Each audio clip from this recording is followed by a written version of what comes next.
غیبت کرنے والا اگر توبہ کر بھی لے تب بھی سب سے آخر میں جنت میں داخل ہوگا۔ الغرض غیبت کبیرہ گناہ کبیرہ قطعی حرام اور جہنم میں لے جانے والا کام ہے۔ مسلمان کی غیبت کرنے والا سود سے بھی بڑے گناہ میں گرفتار ہے۔ غیبت کو اگر سمندر میں ڈال دیا جائے تو سارا سمندر بدبودار ہو جائے گا۔ غیبت کو اگر سمندر میں ڈال دیا جائے تو سارا سمندر بدبودار ہو جائے گا۔ یہ گاہ نہیں ہے، سمندر بدبودار ہو جائے، سارا سمندر بدبودار ہو جائے۔ غیبت کرنے والے کو جہنم میں مردار کھانا پڑے گا۔ غیبت مردار بائی کا گوشت کھانے کے مترادف ہے۔ غیبت کرنے والا عذاب قبر میں گرفتار ہوگا۔ یہ غیبت یہ مردار بھائی اصل وہ شرعی کچھ مردار پر بحث ہے، تو انسانی مردے کو مردار نہیں بولتے، اس کے الگ معنی ہے۔ مردہ بھائی کا گوشت کھانے کے مترادف ہے۔ غیبت کرنے والا عذاب قبر میں گرفتار ہوگا۔ غیبت کرنے والا تانبے کے ناخنوں سے اپنے چہرے اور سینے کو بار بار چھیل رہا تھا۔ غیبت کرنے والے کو اس کے پہلوؤں سے کاٹ کاٹ کر گوشت کھلایا جا رہا تھا۔ غیبت کرنے والا قیامت میں سب سے آخر میں کتے کی شکل میں اٹھے گا۔ غیبت کرنے والا جہنم کا بندر ہوگا۔ یہ دوبارہ دوہرا لیجیے، غیبت کرنے والا کتے والا۔ غیبت کرنے والے کو قیامت میں کتے کی شکل میں اٹھایا جائے گا۔ غیبت کرنے والا جہنم کا بندر ہوگا۔ غیبت کرنے والے کو جہنم میں خود اپنا ہی گوشت کھانا پڑے گا۔ غیبت کرنے والا جہنم کے کھولتے ہوئے پانی اور آگ کے درمیان موت مانگتا ہوا دوڑ رہا ہوگا اور اس سے جہنمی بھی بیزار ہوں گے۔ غیبت کرنے والا سب سے پہلے جہنم میں جائے گا۔ غیبت کے خلاف جنگ جاری رہے، نہ غیبت کریں گے نہ غیبت سنیں گے انشاءاللہ۔ ماشاءاللہ بہت اچھا سنایا آپ نے، سبحان اللہ۔ اس میں کہیں کہیں الفاظ اگر آگے پیچھے ہو گئے، یہ قرآن کی آیتیں تو ہے نہیں کہ اس کا وہ زیر زبر سب چیک کیا جائے، لیکن یہ کہ ماشاءاللہ بہت اچھی انہوں نے کوشش کی۔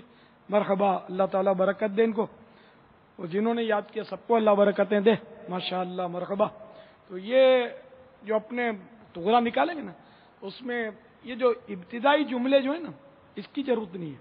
یہاں سے 20 تباہ کر یا 20 نمبر وار ڈال دی جائیں اور اوپر غیبت کا عذاب ڈال دیا جائے جو اپنی کتاب میں سے نکال کر، تو یوں وہ جم جائے گا۔ غیبت کی تعریف، عذاب اور 20 تباہ کاریاں، مدینہ ہو جائے گا۔ میں انشاءاللہ اپنے ترکیب بنا لیں گے انشاءاللہ عز و جل۔ جس کو واقعی یاد کیا ہو اور اتفاق سے بھول گئے وہ الگ بات ہے۔ مردار کو یوں تو کئی الفاظ انہوں نے آگے پیچھے کر دیے، لیکن وہ معنی بگڑتے نہیں تھے، اس لیے میں نے چل دیا۔ تو وہ جہاں مجھے لگا کہ یہاں معنی بگڑ رہے تو میں نے عرض کر دیا۔ مردار اس جانور کو کہتے ہیں کہ جو بغیر ذبح شرعی کے بغیر جو مر جائے جانور، حرام ہو جائے، وہ مردار کہلاتا ہے۔ تو انسان تو پاک ہے نا، اس کا جسم تو مطلب، تو اس کے لیے مردار کا لفظ نہیں بولیں گے انسانی مردے کے لیے۔ مردار اور چیز ہے، مردہ اور چیز ہے۔ مردہ مانے لاش، تو یہ مردار کو لاش نہیں بولتے، یہ مردار لاش بھی ہے تو مردار ہے۔ امیر سنت کی بارگاہ میں میرا سوال ہے، بعض پڑوسی اپنے پڑوس میں گھر میں پکی ہوئی چیز بھیجتے ہیں، کیا وہ برتن واپسی میں خالی دینا گناہ ہے؟ بعض لوگ کہتے ہیں واپسی دیتے ہوئے کچھ نہ کچھ ڈال کر دینا چاہیے۔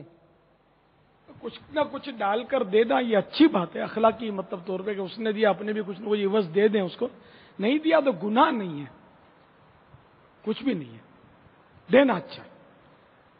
واللہ تعالی اعلم ورسولہ اعلم عز وجل وصلی اللہ تعالی علیہ وآلہ وسلم۔ سر پہ امامہ انشاءاللہ، چہرے پہ داڑھی انشاءاللہ، سر پر زلفیں انشاءاللہ، مدنی چینل لگا رہے گا انشاءاللہ عز و جل، مدنی چینل چلتا رہے گا انشاءاللہ عز و جل۔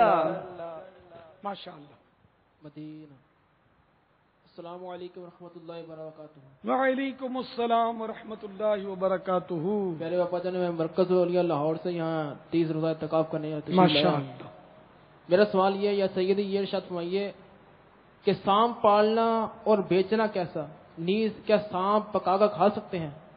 تو یہ جو آپ نے پوچھا نا بیٹے، تو اس کو بیچنا جائز نہیں ہے، کھانا بھی حرام.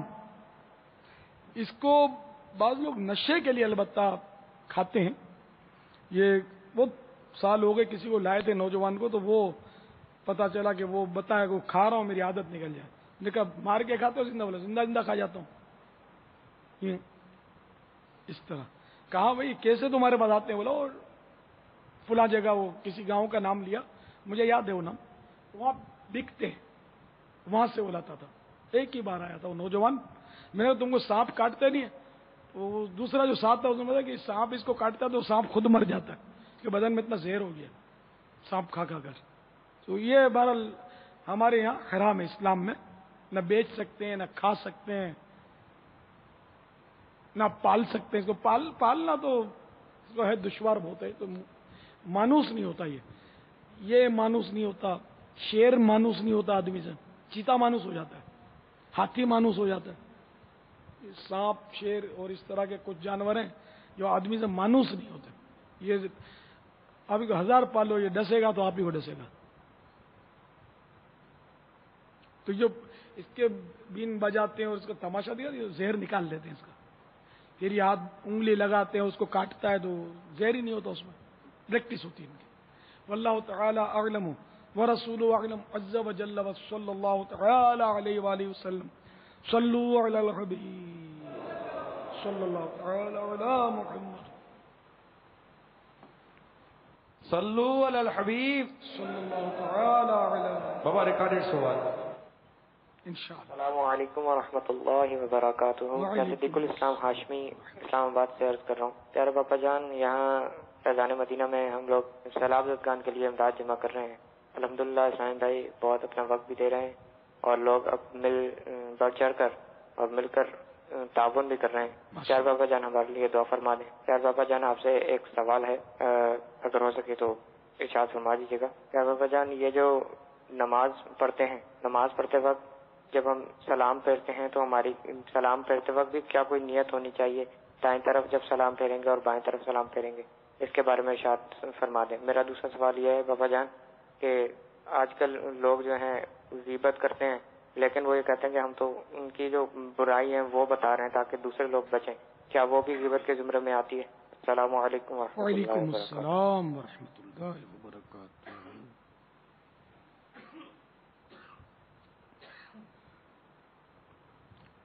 سیلاب زدگان کی خدمت کرنے والوں میں سے یہ اسلامی بھائی تھے. اللہ ان سب کی خدمات قبول فرمائے. رمضان کا مہینہ ہے اور بیچارے وہاں پڑے ہوئے سیلاب زدوں کی خدمت کرتے ہیں. اللہ سیلاب زدوں پر بھی رحم فرمائے. بیچارے اتنے شہید ہو گئے، سب کو بخشے، بچھڑوں کو ملائے، زخمیوں کو صحت دے، اور جن کے نقصانات ہوئے اللہ تعالی سب کو نعم البدل عطا فرمائے. انہوں نے وہ سوال یہ فرمایا، سلام، ایک تو سلام پھیرنے کا کہ نیت کیا ہونی چاہیے. یہ خروج بسنع ہی اس کو بولتے ہیں. یہ نماز کا 7واں رکن ہے یا فرض ہے، جو بھی کہہ لو اس کو. تو یہ سیدھی طرف جب سلام پھیریں گے تو سیدھی طرف کے فرشتوں کی نیت کریں گے. الٹی طرف جب سلام پھیریں گے تو الٹی طرف کے فرشتوں کی نیت کریں گے. سنت ہے. اچھا، اب جماعت میں ہیں تو جماعت میں سیدھی طرف جب سلام پھیریں گے تو سیدھی طرف کے فرشتوں کے ساتھ ساتھ سیدھی طرف جتنے مقتدی ہیں ان کی بھی نیت کریں گے. اس طرح الٹی طرف. اب اگر امام جو ہے، امام جس طرف ہے، امام اگر سیدھی طرف آتا تو ساتھ میں امام کی نیت شامل کر لیں گے. الٹی طرف آتا تو الٹی طرف میں امام کی نیت شامل کر لیں گے. اور اگر امام کے عین پیچھے، بالکل پیچھے، اور یہ سب سے اچھی جگہ ہے، امام کے پیچھے پہلی صف میں سب سے اچھی جگہ، کیونکہ امام پر رحمت نازل ہوتی ہے سب سے پہلے. پھر امام کے عین پیچھے جو کھڑا ہے اس پر رحمت نازل ہوتی ہے، پھر جو سیدھے ہاتھ کی طرف ہے اس پر رحمت اترتی ہے، اس طرح پھر آخر تک، پھر امام کے الٹے ہاتھ پر جو ہے